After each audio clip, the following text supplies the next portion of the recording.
नमो नमः सर्वेभ्यः।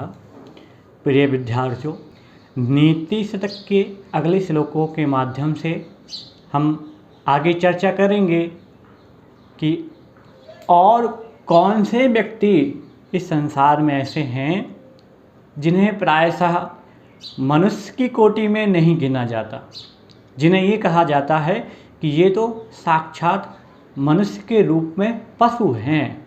तो देखिए अगले श्लोक के माध्यम से भर्तृहरि महोदय क्या कहना चाह रहे हैं।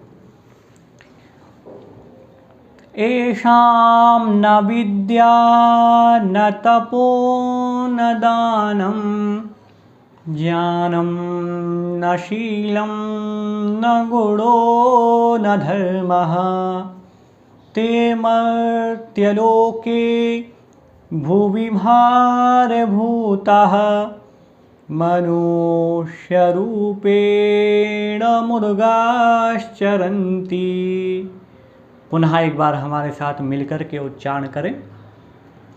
येषां न विद्या न तपो न दानं ज्ञानं न शीलं न गुणो न धर्मः ते मर्त्यलोके भुवि भारभूता मनुष्यरूपेण मुर्गाश्चरन्ति। पदच्छेद देखें।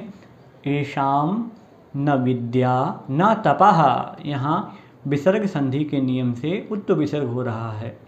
न दानम ज्ञानम न शीलम न गुणः, गुणों के स्थान पर गुणः, यहाँ भी विसर्ग संधि है।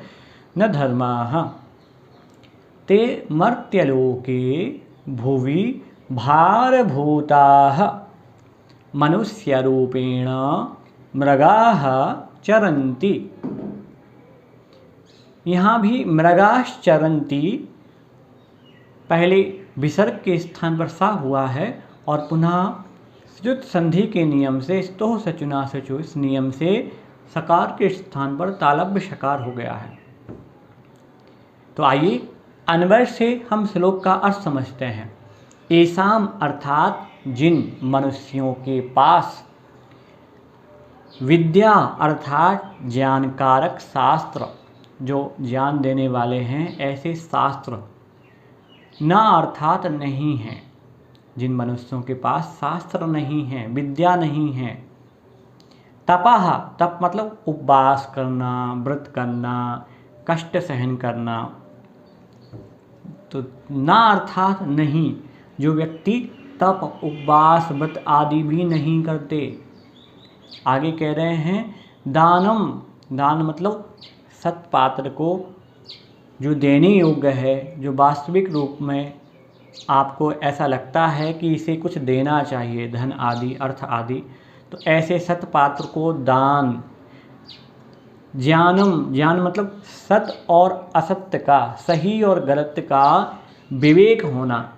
तो ऐसे विवेक भी नहीं है, ज्ञान भी नहीं है।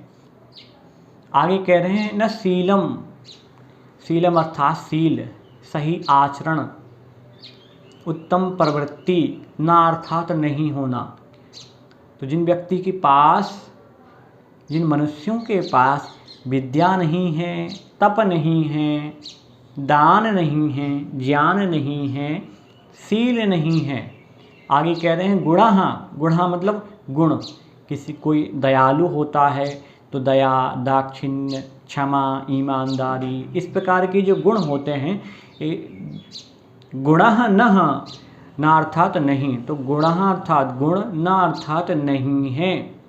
और आगे कह रहे हैं न धर्मः, और जो व्यक्ति धर्म नहीं करते हैं, जिनका कोई कर्तव्य नहीं है, जिनका कोई धर्म नहीं है, ऐसे व्यक्ति ते अर्थात एतादृशः नरः, ऐसे मनुष्य, ऐसे व्यक्ति मर्त्यलोके अर्थात इस मनुष्य लोक में, भुवि अर्थात पृथ्वी पर, इस मनुष्य लोक में और इस पृथ्वी पर कैसे हैं, तो कहा भारभूताः अर्थात भार स्वरूप।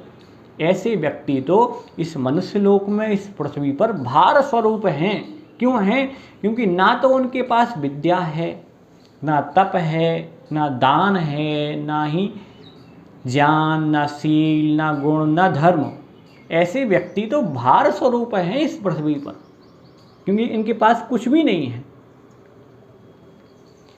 और आगे कह रहे हैं मनुष्य रूपेण मृगाश्चरन्ति। मनुष्य रूपेण, मनुष्य के रूप में है तो मनुष्य, लेकिन मनुष्य के रूप में है मृगः।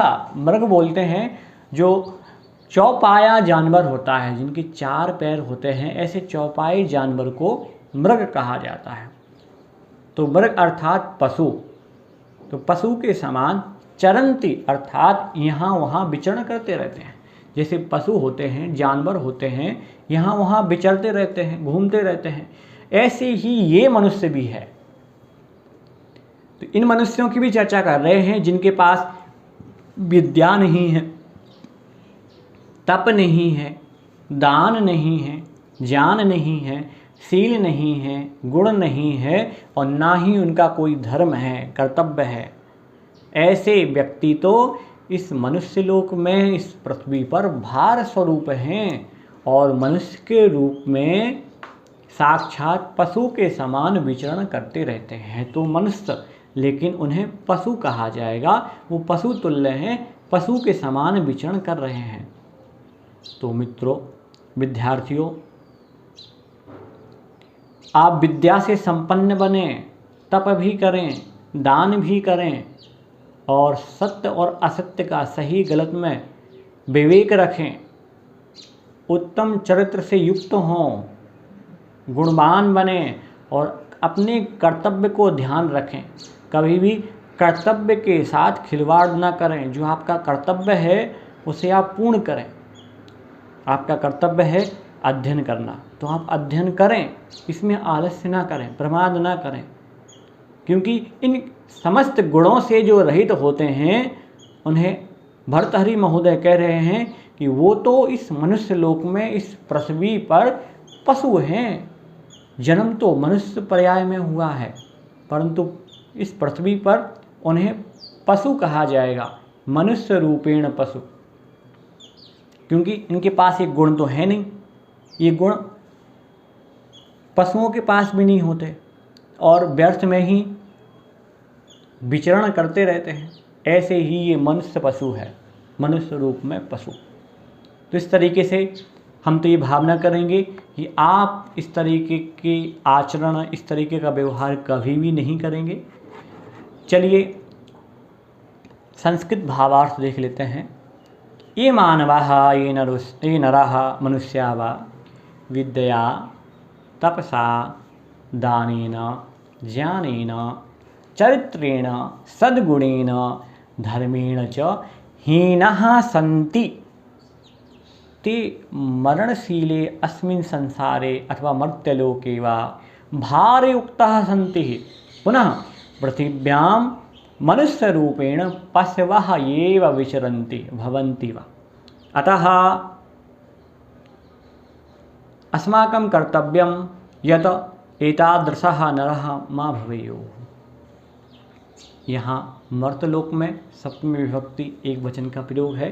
मर्त्यानां लोकः इति मर्त्यलोकः, षष्ठी तत्पुरुष।